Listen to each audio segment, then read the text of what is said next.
সূচনায় দুটি কথা আপনি মনে রাখবেন। বক্তব্যের শুরুতেই একটা কথা বলছি, যে সমাজের যুবক যুবতী, যে সমাজের যুবক যুবতী, তরুণ তরুণী পথভ্রষ্ট হয়ে যায়, সেই সমাজ অনায়াসে অনবরত ধ্বংস হয়েই ছাড়বে। আবারও কথাটা বলছি, যেই সমাজের যুবক যুবতী, তরুণ তরুণী পথভ্রষ্ট হয়ে যায়, সেই সমাজ ধ্বংস হয়ে গেছে। দুই, আর একটা কথা মনে রাখে, যেই সমাজের যুবক যুবতী যত বেশি সচেতন শিক্ষিত, যেই সমাজের যুবক যুবতী যত বেশি সচেতন সুশিক্ষিত, সেই সমাজ তত বেশি উন্নত, তত বেশি উন্নত। একটা সমাজে শিশু থেকে বৃদ্ধ, শিশু, বালক বালিকা, তরুণ তরুণী, বৃদ্ধ বৃদ্ধা, সবাই মিলিয়েই একটা সমাজ গঠন হয়। শিশুরা সমাজের একটা পার্ট,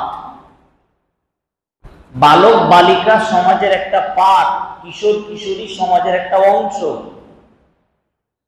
অভিভাবক অভিভাবিকা পিতামাতা অথবা সমাজের দায়িত্বশীল, তারা একটা সমাজের অংশ।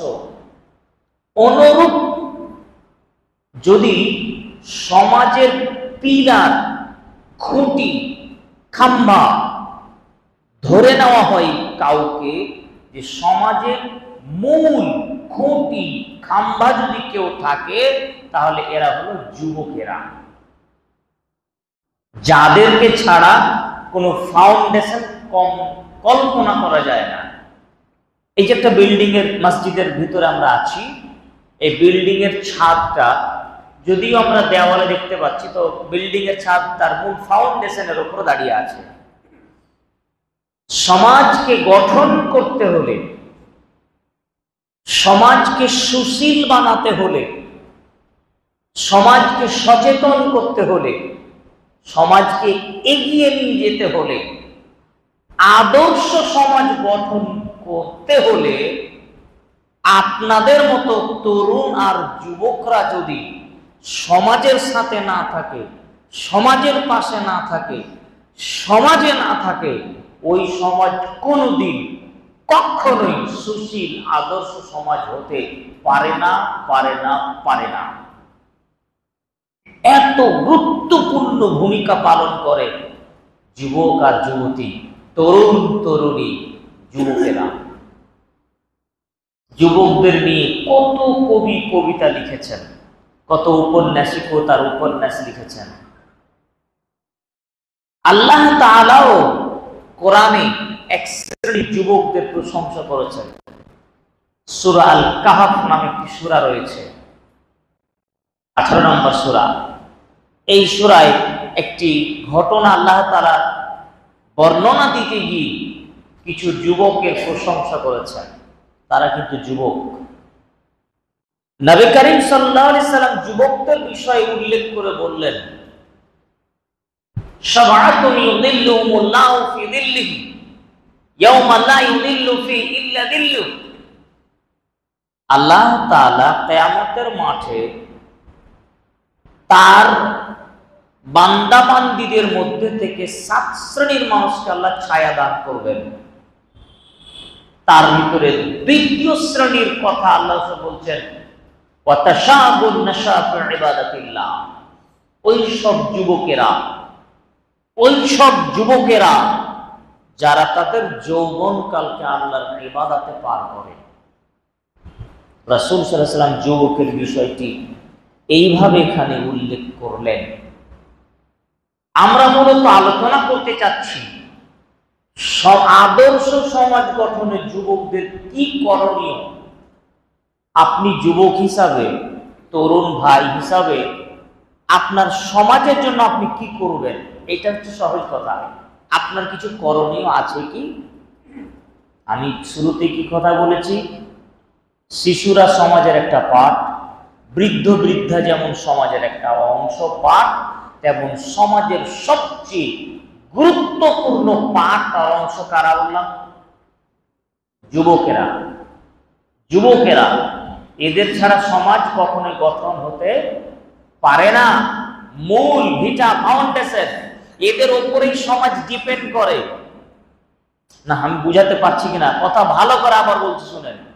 সমাজটা ডিপেন্ড করে, টিকে থাকে যুবকদের উপরে।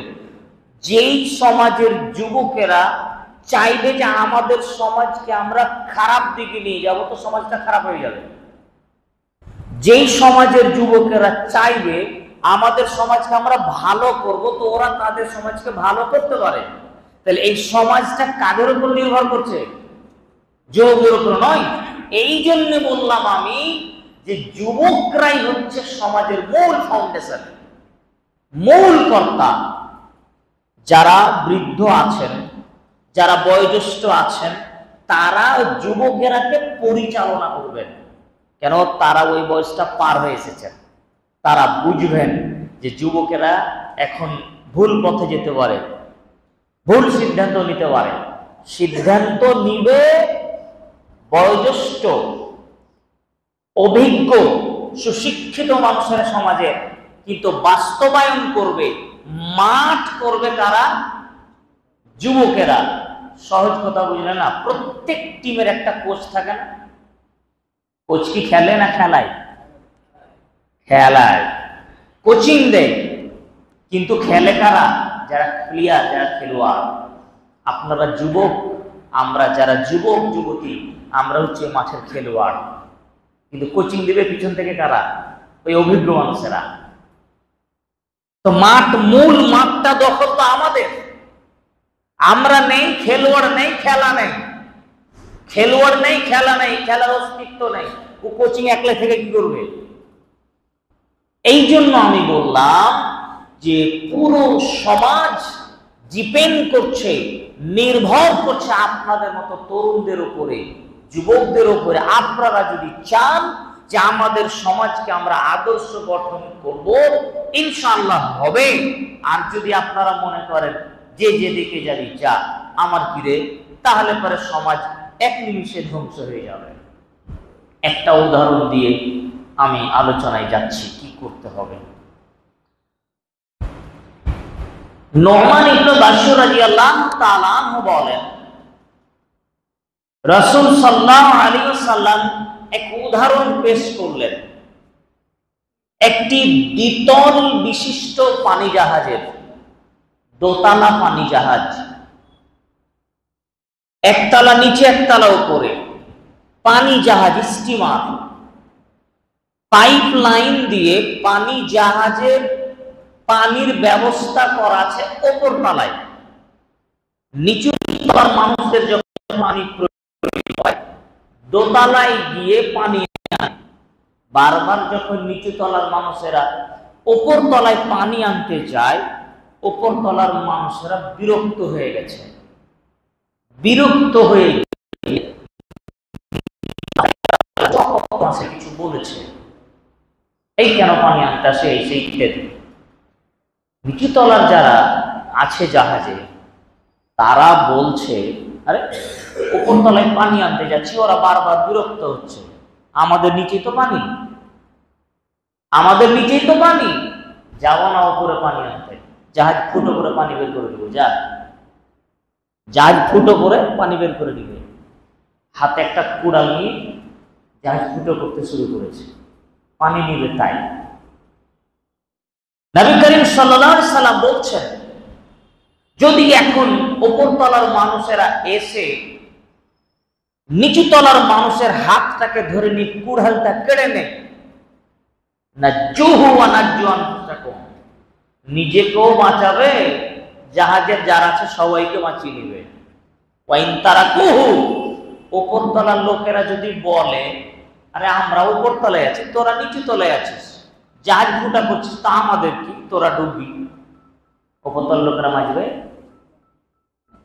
উপরতলার মানুষেরা যদি বলে যে আমাদের কি, তোরা জাহাজ গুন্ডা করছিস করগা, আমাদের কিছু যায় আসে না, ফাহলাকুহু ওয়াহলাকু আনফুসাহুম, নিজেও ধ্বংস হবে, সবাই ধ্বংস হয়ে যাবে। এবার আপনাকে বলি, এটা আমাদের সমাজের দুই স্তরের মানুষের পরিবেশ। এক শ্রেণীর মানুষ আমরা সমাজে অন্যায়, অশ্লীলতা, অপরাধ, মদ, জুয়া থেকে শুরু করে, ব্যভিচার থেকে শুরু করে নানা রকম নোংরামি, ভণ্ডামি, অসভ্যতা, অশ্লীলতা, বর্বরতা, বন্যতায় লিপ্ত এক শ্রেণীর মানুষ, এক শ্রেণীর যুবক যুবতী, এক শ্রেণীর নারী পুরুষ, এক শ্রেণীর মানুষ, তারা অপরাধ করতেই থাকে। আর এক শ্রেণীর সমাজের মানুষ আমরা, যারা বুঝি এটা অন্যায়, আমরা জানি এটা অপরাধ, এটা করলে সমাজের ক্ষতি আছে, এটা করলে সমাজে প্রভাব পড়বে, সমাজের ক্ষতি হবে। কিন্তু যদি আমরা এখন ওই অপরাধী মানুষদের অপরাধকে বন্ধ করার কোনো প্রয়াস না চালাই, যারা পাপে লিপ্ত তাদের পাপ বন্ধ করার কোনো চেষ্টা, প্ল্যান, প্রোগ্রাম, কৌশল, দাওয়াত, ইসলাম সংগ্রাম যদি না রাখি, তাহলে ওদের ওই অশ্লীলতা, ওদের ওই বেহায়াপনা, ওদের ওই বর্বরতা, ওদের ওই অসভ্যতা কি আমাদের বাড়িতে, আমাদের ঘরে, আমাদের ছেলে মেয়েদের মধ্যে প্রবেশ করবে না? অবশ্যই করবে। তো ওরাও ধ্বংস, আমাদের ছেলে মেয়েদেরকেও ধ্বংস করবে। উদাহরণ আর একটা বলি, আপনার বাড়ির পাশে আমার বাড়ি, আমার ছাউনি, আমার চালে আগুন লেগেছে, আপনার চাউনিটা সেফ থাকবে? অবশ্যই থাকবে না। কিন্তু মানুষের একটা কথা, মানুষ একটা কথার কথা বলে আমাদের গ্রাম্য সমাজে, চোখ আছে দেখবি, কান আছে শুনবি, কাউকে কিছু বলতে যাবি না। আশ্চর্য! আপনার সমাজে, আপনি একটা সমাজের মানুষ, আমি একটা সমাজের মানুষ, আমি একটা অন্যায় করছি আপনার সমাজে থেকে, আর আপনি নাকি আমাকে কিছু বলতে পারবেন না।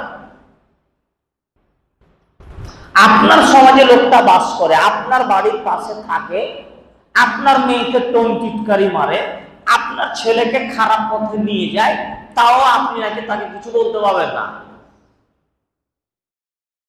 এই যদি অবস্থা হয়, তাহলে ওই সমাজ একেবারে নিঃশেষে ধ্বংস হয়ে যাবে, পথভ্রষ্ট হয়ে যাবে, তাদের উপর আল্লাহর গজব নাজিল হবে। এই মর্মে হুযায়ফা বিন ইয়ামান রাদিয়াল্লাহু তাআলা আনহু বলেন, রাসূল সাল্লাল্লাহু আলাইহি ওয়াসাল্লাম বলেছেন যে লা তা'মুরুন্না বিল মা'রুফি ওয়া তানহাউন্না আনিল মুনকার। শোনো পৃথিবীর মানুষ, অবশ্যই তোমরা তোমাদের সমাজে মানুষকে দাওয়াত দিবে, ভালো কাজের আদেশ করবে, খারাপ কাজ থেকে নিষেধ করবে। অবশ্যই তোমরা মানুষকে সৎ কাজের আদেশ করবে, অসৎ কাজ থেকে নিষেধ করবে। যদি তা না ছেড়ে দেন, এই যে আমি আপনি ছেড়ে দিই, তুই করছিস তো আমার কি, আমার ছেলে তো ঠিক আছে, অমুকের মেয়েটা বেপর্দা হয়, আমার মেয়ে তো ঠিক আছে, এই যে ছাড় দিলেন, ছেড়ে দেন, ছাড় দেন, ছেড়ে দেন, কিছু বলেন না।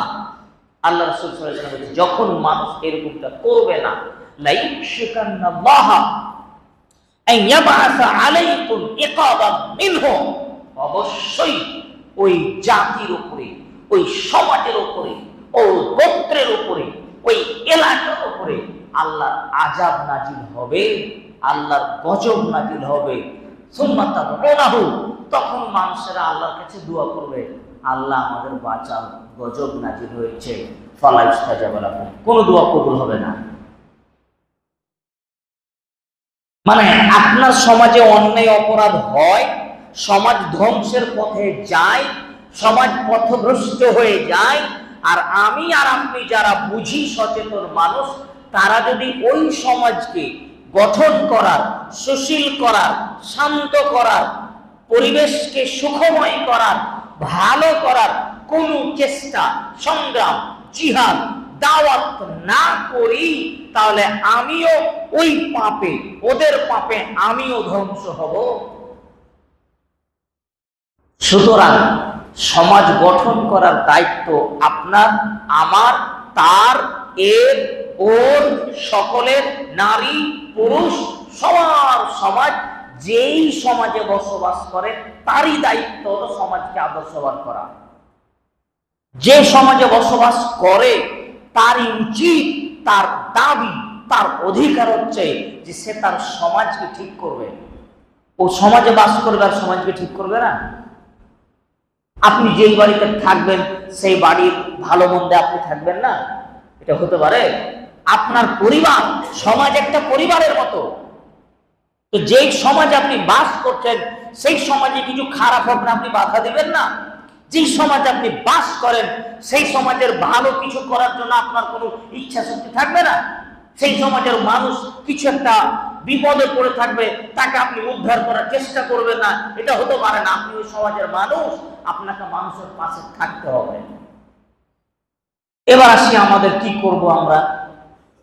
প্রথম নাম্বার করণীয়, বিশেষ করে যুবকদের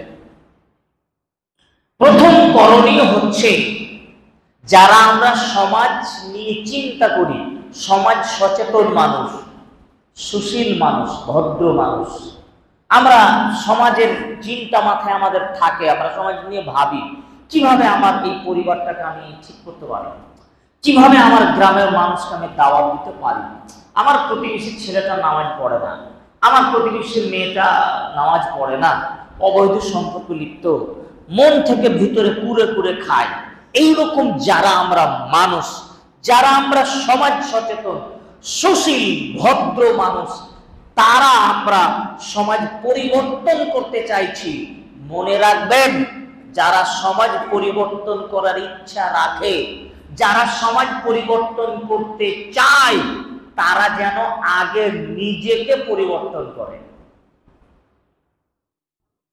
নিজেকে পরিবর্তন না করে সমাজ পরিবর্তন করতে গেলে হবে না। মানুষ গ্রহণই করবে না, মানুষ তখন গ্রহণ করবে না।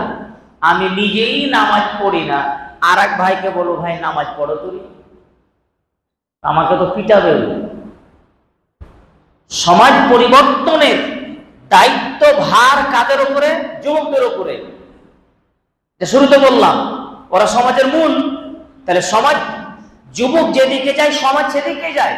আপনি পৃথিবীর ইতিহাস থেকে যতগুলো বিপ্লব, আন্দোলন, রেনেসাঁস আপনি খুঁজেন তো যুবকদের ছাড়া হয়েছে নাকি? হয়েছে? খালিদ বিন ওয়ালিদ কে ছিলেন? যুবক ছিলেন না? আলী রাদিয়াল্লাহু তাআলা আনহু কে ছিলেন? যুবক ছিলেন না? উমর রাদিয়াল্লাহু তাআলা আনহু কে ছিলেন? যুবক ছিলেন না? যারাই সমাজ, দেশ, জাতিকে গঠন করার দায়িত্ব নিয়েছিলেন, যাদের মাধ্যমে দেশ, সমাজ, আদর্শ পরিবর্তন হয়েছে, যারা জাতি গঠন করেছে, দেশ গঠন করেছে, নীতি গঠন করেছে, তারা কিন্তু আপনাদের মতো আমাদের মতো এক শ্রেণীর যুবক ছিলেন। আমি এটাই বলছি, আপনার কাঁধের উপরেও ওই সমাজের দায়িত্ব যে আপনি আপনার সমাজ পরিবর্তন করবেন। আপনি দায়িত্ব নেন আর না নেন, দায়িত্ব কিন্তু আপনার আছে। আপনি সমাজে বাস করেন মানে আপনার দায়িত্ব আছে। আপনি বিবাহ করেছেন তো বউর দায়িত্বটা কার? আপনার নয়? আপনার স্ত্রীর দায়িত্ব কি আপনার নয়? বলেন যে আপনি বিয়ে করেছেন মানে আপনি বললেও না বললেও আপনার স্ত্রীর সমস্ত দায় দায়িত্ব আপনার ঘাড়ে এমনিতেই অর্পিত হয়ে গেছে। তো যখন আপনি এই সমাজে বসবাস করেন, হ্যাঁ এই সমাজ ছেড়ে আপনি চলে যান, আফ্রিকান জঙ্গলে একাই বাস করেন গা, সুন্দরবনে চলে যাবেন, কারো সাথে চলবেন না, তখন এই সমাজের দায়িত্ব থেকে আপনি মুক্ত থাকতে পারেন। তাও মানুষ হিসেবে দায়িত্ব থেকে মুক্ত হবেন না তখন। কিন্তু আপনি এই সমাজে বাস করছেন, আপনি বললেও না বললেও এই সমাজ পরিবর্তন, সমাজের আদর্শ, সমাজের নীতি নৈতিকতা, সমাজকে ঠিক করা দায়িত্ব আপনার ঘাড়ে চেপেই আছে। কেন? আপনি সমাজে বাস করেন যে, বুঝতে পারছি আমি কথা? আপনি সমাজের অংশ যে, আপনি তো সমাজ থেকে বিচ্ছিন্ন নয়, তাহলে আপনি সামাজিক দায়িত্ব থেকে নিজেকে কিভাবে মুক্ত করতে পারেন যে আমার কোনো দায়িত্ব নেই সমাজ পরিবর্তন করার? না, আপনার দায়িত্ব আছে, আপনার উপর দায়িত্ব চেপে আছে আগে থেকে। আপনি দায়িত্ব পালন করেন না, এটা আপনার অলসতা, এটা আপনার অলসতা, এটা আপনার কুড়েমি, এটা আপনার অজ্ঞতা। এটার ব্যাপারে জবাব দিতে হবে কিয়ামতের মাঠে, রেডি থাকেন। রাসূল সাল্লাল্লাহু আলাইহি ওয়াসাল্লাম বলছেন, কুল্লুকুম রাই ওয়া কুল্লুকুম মাসউলুন আন রাইয়াতিহি। তোমরা সবাই নিজ নিজ দায়িত্বশীল, প্রত্যেকেই তার দায়িত্বের ব্যাপারে জবাবদিহি করতে হবে। ওয়াল ইমামু রাইয়ুন ওয়া মাসউলুন আন রাইয়াতিহি। একজন ইমাম, ইমাম মানে শুধু মসজিদের ইমাম নয়। হাদিসে ইমাম মানে হচ্ছে যে যেখানকার দায়িত্ব পালন করে সে সেখানকার ইমাম।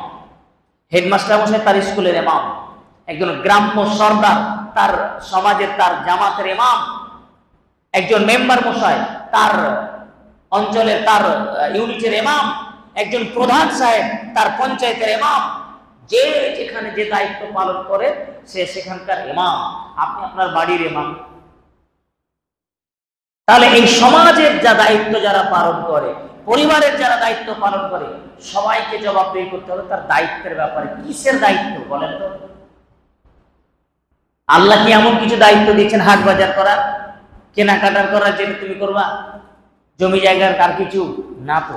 আসলে আপনার দায়িত্ব হচ্ছে আপনি যাদের দায়িত্ব পালন করেন তাদেরকে পরিবর্তন করা, তাদের সচেতন করা, তাদের আল্লাহর পথে আনা, তাদেরকে ঠিক পথ দেখানো। এটাই হচ্ছে আপনার মৌলিক দায়িত্ব। সম্মানীয় উপস্থিতি, বলছিলাম যে প্রথম দায়িত্ব যুবকদের হচ্ছে, যারা আমরা সমাজের দায়িত্বশীল, সবাই কিন্তু সমাজে দায়িত্বশীল। সমাজের কোনো একজন দায়িত্বশীল থাকে না। যে সমাজে বাস করে, যে সমাজে থাকে, সেই সামাজিক দায়িত্ব তার কাঁধের উপর আছে। আর তার উপরে বলতে গেছে সমাজ পরিবর্তন করা।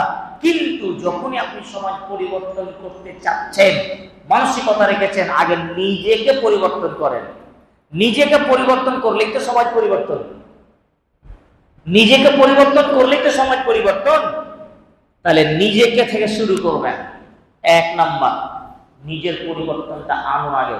আল্লাহ তাআলা বলছেন, ইন্নাল্লাহা লা ইউগাইয়িরু মা বিকাওমিন হাত্তা ইউগাইয়িরু মা বিআনফুসিহিম।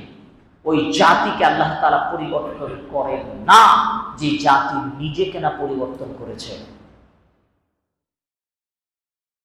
এটা উদাহরণস্বরূপ আমার হাতে দেখেন। ধরেন যে এটা একটা নেশার বোতল, মদের বোতল। একজন মাতাল মদ পান করছে আর আল্লাহকে বলছে, আল্লাহ গো তুমি আমাকে হেদায়েত দাও, আল্লাহ আমি যেন মদ খাবো না, আমি মদ ছেড়ে দিতে চাই, আমি শান্তি পেতে চাই, আমি মদ ছেড়ে দিতে চাই। এটা বলে আর একবার পান করলো। আবার আল্লাহ বলছে, আল্লাহ আমি মদ ছাড়া থাকতে পারি না, কিন্তু আমি চাই মদ ছেড়ে দিতে। আবার আর একবার পান করছে, মদ পান করছে আর ও আল্লাহকে এভাবে বলছে। আপনি বলেন তো এই লোকটার দ্বারা কি মদ ছাড়া সম্ভব? মনে হচ্ছে সম্ভব হবে? হবে না। হাতে মদের বোতল রাখবে, পান করবে, বলে যে আমি মদ কখনো হয় না। কি করতে হবে তাহলে? আগে কি করতে হবে? হ্যাঁ, আগে ওটাকে ছুঁড়ে ফেলে দিতে হবে। এটা ফার্স্ট, জাযাকাল্লাহ খায়। আগে মদের বোতল হাত থেকে ছুঁড়ে ফেলতে হবে। তো ফেলে দিয়ে এবার আল্লাহকে বলতে হবে, আল্লাহ এই যে ছুঁড়ে ফেলে দিলাম, আর হাত দিব না, আর পান করবো না, তুমি এবার আমাকে তৌফিক দাও, আমি যেন আর কোনোদিন মদ পান না করি। এই লোকটা দ্বারা সম্ভব হতে পারে। আমরা আমাদের সমাজকে দোষারোপ করি সবাই নিজেরা নিজেরা, বলি না আমাদের পাড়ার লোকেরা একদমই ভালো নাই, বলে না বলেন। আপনি আপনার গ্রামের লোককে ভালো মনে করেন না, আপনি আপনার নিজের গ্রামকে, নিজের সমাজকে গালি দিচ্ছেন। আরে আমাদের গ্রামের লোকেরা সবাই এরকম গো, বলি না আমরা? তা আপনি যে আপনার গ্রামের লোককে বলছেন, তা আপনি কি ওই গ্রামের লোক নন? আপনি তো ওই গ্রামের লোক। তা আপনি নিজের গ্রামের লোক হওয়ার পরেও আপনি বলছেন কথাটা, তার মানে আপনি নিজেকে পরিবর্তন করতে পারেননি। যখন নিজেকে পরিবর্তন করতে পারছেন না, আল্লাহ এটাই বলছেন আগে নিজেকে পরিবর্তন করো, তাহলে আল্লাহর পক্ষ থেকে পরিবর্তনটা আসবে। নিজের কোনো সদিচ্ছা নেই পরিবর্তন করা, তাহলে ইমাম সাহেব আর খুতবা দিয়ে কি পরিবর্তন করবে? হবে? হবে না। সম্মানিত উপস্থিতি, নাম্বার 2, যুবকদের জন্য গুরুত্বপূর্ণ আরেকটা করণীয় হচ্ছে, আমাদের যুবকেরা সমাজ পরিবর্তনের মৌলিক ভিত্তিগুলি যদি আমরা খুঁজি, তাহলে যুবকদের জন্য আরেকটা ভিত্তি হচ্ছে জ্ঞান চর্চায় অনবরত লিপ্ত থাকা। কোনটা ভালো আর কোনটা মন্দ এটা পার্থক্য করার জন্য কিন্তু জ্ঞান দরকার। জ্ঞান ছাড়া নেই অন্যায়, সঠিক আর বেঠিক পার্থক্য করা যায় না। বহু মানুষ আছে সঠিক থেকে বেঠিক বলে, বেঠিক থেকে ঠিক বলে। আমি এই দুনিয়ার মানুষের কাছে সঠিক বেঠিক নয়, আল্লাহ এবং তার রাসূলের কাছে যেটা ঠিক ওটা আসলে ঠিক। আল্লাহ এবং তার রাসূল যেটাকে অন্যায় বলে সেটা অন্যায়, আল্লাহ এবং তার রাসূল যেটাকে সঠিক বলেন, ন্যায় বলেন, সেটা ন্যায়। আপনার কাছে ঠিক আর বেঠিক হলে তো হবে না। সঠিক আর বেঠিক হলে ইসলামের কাছে, শরীয়তের কাছে।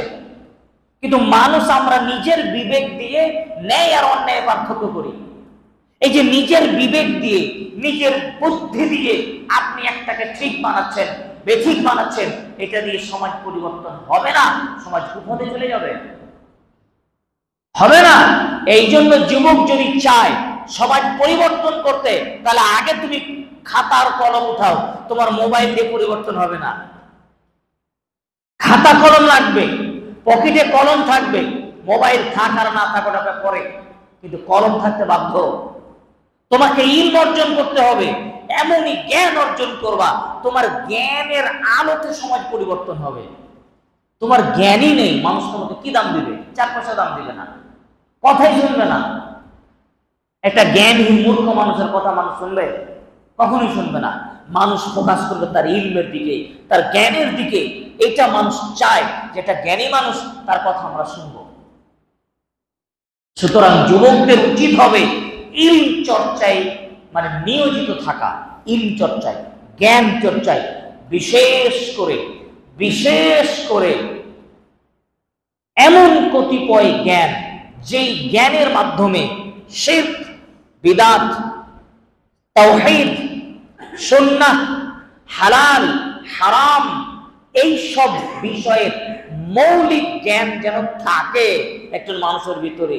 এতটুকু জ্ঞান আবশ্যক একটা মানুষের জন্য, অবশ্যই। নাহলে আপনি পাল্টাতে পারবেন না। আপনি বলতে চাইবেন একটা, জ্ঞান না থাকার কারণে বলে দিবেন আরেকটা, এখানে তো ভুল হয়ে যাবে।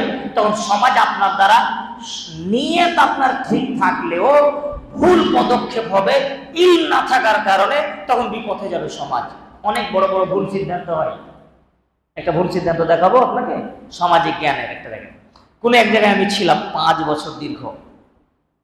এক ভাই আমাকে বলছে, আমাদের দিদি ভাই, যে ভাই আমি বিবাহ করেছিলাম কিন্তু কবুল করিনি।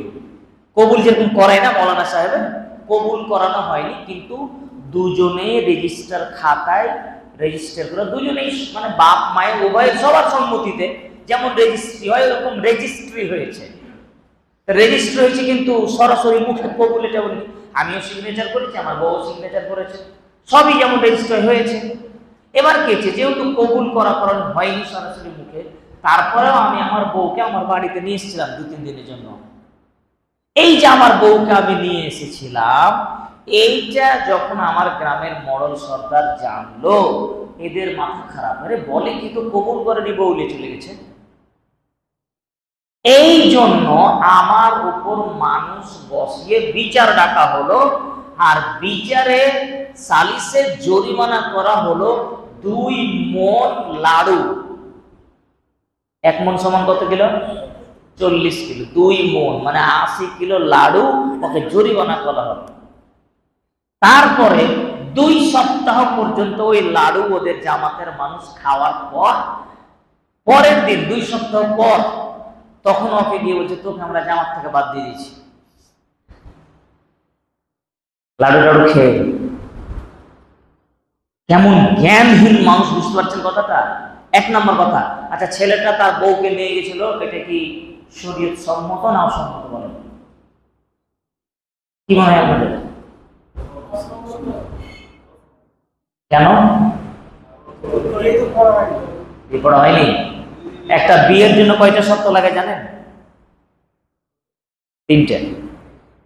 ছেলে মেয়ের সম্মতি, সাক্ষী, আর মেয়ের যে অভিভাবক তার সম্মতি। ওটা হলো বললাম 3টা। ছেলে মেয়ে উভয়ের সম্মতি, কারো জোর করে বিয়ে দেওয়া যাবে না। 2 নম্বরে সাক্ষী উপস্থিত থাকতে হবে, বিয়ে হয়েছে, ছেলে মেয়ে উভয়ে রাজি, এটা সাক্ষী। আর মেয়ের অভিভাবক, ওই রেজিস্ট্রি করার সময় 3টা আছে না নাই? তাহলে বিয়েটা বই হলো কি হলো না? আমি যখন সিগনেচার করলাম, আমার স্ত্রী সিগনেচার করলো, তো এটা কবুল হলো না? ও মুখে কবুল বলে কবুল হয় না, এটা আপনাদের অনেকের ধারণা, কিন্তু না। আচ্ছা, এটা কি শুনেছেন? যদি মেয়ে নাবালিকা হয়, সাবালিকা হয়নি, আর একটা ছেলে পক্ষ থেকে বলল যে আপনার এই মেয়ের সাথে আমার ছেলের বিবাহ দিলাম, আর সে মেয়ের পক্ষ থেকে মেয়ের বাপ বললো ঠিক আছে আমি বিবাহ দিলাম, বিবাহটা হলো কি হলো না? বিবাহ হয়ে যাবে। কিন্তু পরবর্তীতে তারা চাইলে বিবাহ বিচ্ছেদ করতে পারে, থাকতে পারে, নাও পারে, ছেলে মেয়েরা। কিন্তু বিবাহ হলো কি হলো না? বিবাহ তো হয়ে গেল। এখানে ওই নাবালিকা কি কবুল করলো? বাচ্চা ছেলেটা কবুল করলো কি? বলতে পারলো না। আমি যেটা বোঝাতে চাইলাম, জ্ঞান না থাকার কারণে ওই জামাতার মানুষেরা এই সিদ্ধান্তটা ওই ছেলেটার উপর অত্যাচার করলো কি হলো না? অন্যায় হয়েছে। এরকম কত নেবেন আপনাদের সমাজে, আমাদের সমাজে বসবাসকারী। এই জন্য যুবকেরাকে বলছি, শোনো, তোমরা জ্ঞান অর্জন করো, ইলম অর্জন করো, তোমাদের জ্ঞান দিয়ে পরিবর্তন হবে। নাম্বার 3, ছোট ছোট করে বলছি, সময় কয়েক মিনিট শেষ করবো ভাই, 5 মিনিট। আর একটা পয়েন্ট, সেটা হচ্ছে মনে রাখা দরকার, আমাদের এখনকার এই সময়টা, যুগটা অতীব ভয়ঙ্কর ফিতনার যুগ শুরু হয়ে গিয়েছে। ধরে নেন আপনি, মানে আপনি যে কোনো পাপ অনায়াসে কাউকে না জানিয়ে আপনার ঘরের ভিতরে করছেন। পাপের জগতে প্রবেশ করা খুব সহজ। ফিতনা, এই মহা ফিতনার যুগে আপনাকে অবশ্যই অতীব সতর্কতা অবলম্বন করে পদক্ষেপ নিতে হবে। ফিতনাতে যেন আপনি পতিত না হন, ফিতনায় যেন না পড়ে যান, ফিতনার করাল গ্রাস যেন ছবল না মেরে দেয় আপনাকে। এই ফিতনাকে বেছে বেছে আপনি চলবেন, ফিতনা থেকে সমাজকে বাঁচানোর চেষ্টা করবেন।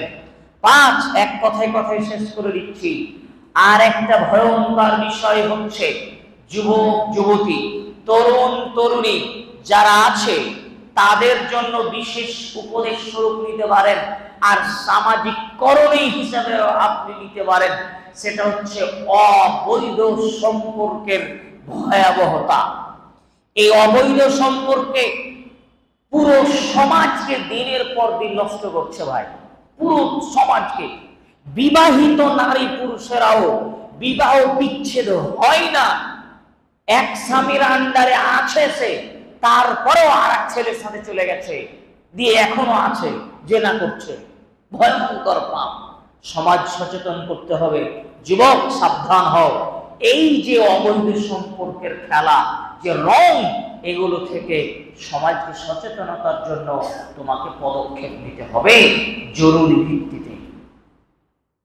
5, সমাজ পরিবর্তনের জন্য সামাজিক সংগ্রাম করা লাগে। সংগ্রাম, বিপ্লব ছাড়া কোনো কিছু সম্ভব নয়।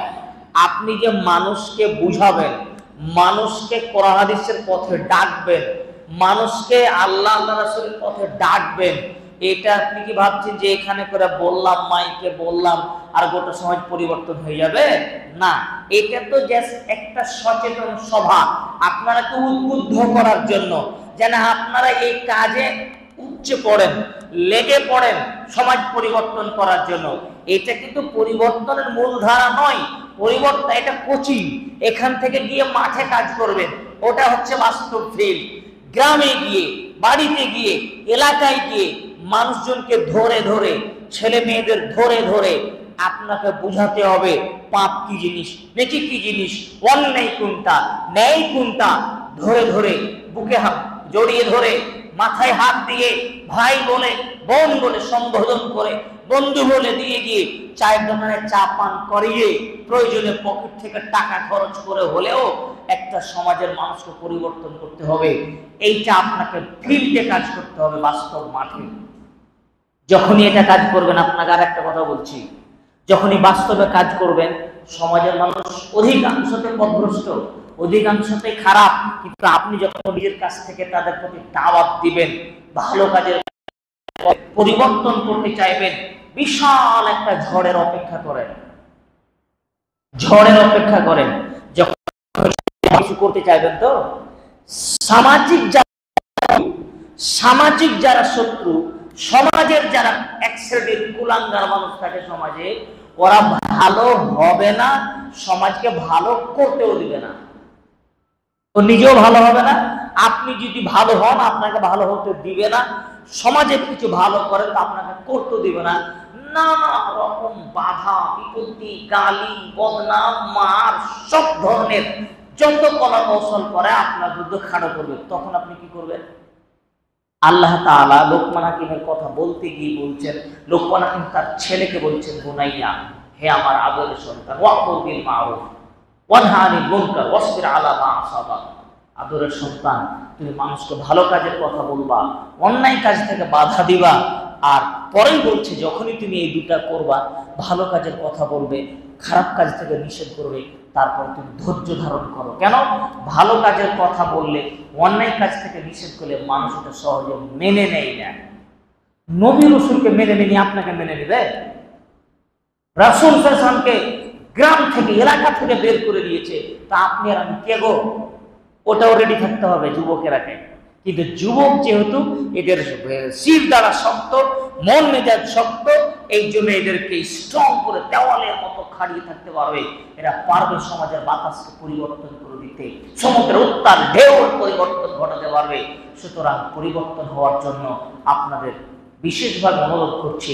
আরো অনেক কিছু ছিল, ইনশাআল্লাহ পরবর্তীতে আবার যদি কোনোদিন চলে আসি আপনাদের অনুপ্রেরণা দেওয়ার জন্য, ইনশাআল্লাহ বিষয়টি উল্লেখ করব। উপস্থিত সমস্ত তরুণ আর যুবকদেরকে আবারও ধন্যবাদ জানাচ্ছি, আর বিশেষ করে অনুরোধ করছি, এই দাওয়াতি ফিল্ডে ভাই, এই দাওয়াতটাই সমাজ পরিবর্তনের মূলধারা। আপনি কি লাঠি নিয়ে পিঠেতে যাবেন নাকি সমাজ পরিবর্তন করার জন্য? না না না, ওটা নয়। এই দাওয়াত, এই কোরআন আর সুন্নাহর পথে মানুষকে ডাকলেই সমাজ পরিবর্তন হবে। আপনার অন্য কোনো মাধ্যমে সমাজ পরিবর্তনের কোনো আশা নেই। সুতরাং এই দাওয়াতি কাজে, যারা দাওয়াতি কাজের প্রোগ্রাম আয়োজন ব্যবস্থাপনা করছেন, আমি তাদের জন্য, আপনাদের সকলের জন্য দোয়া রাখছি, আল্লাহ যেন তাদেরকে কবুল করেন, আর আপনারা সকলে তাদের পাশে থাকবেন, যে কোনো উপায়ে, মানে পরামর্শ দিয়ে হোক, শ্রম দিয়ে হোক, অর্থ দিয়ে হোক, জায়গা দিয়ে হোক, যে কোনো মাধ্যমে তাদের পাশে থেকে তাদের সহযোগিতা করবেন, এই কামনা আপনাদের কাছে রাখছি। আল্লাহ তুমি আমাদের সেই তৌফিক দান করো, আমিন। ওয়া আখিরু দাওয়ানা আলহামদুলিল্লাহি রাব্বিল আলামিন।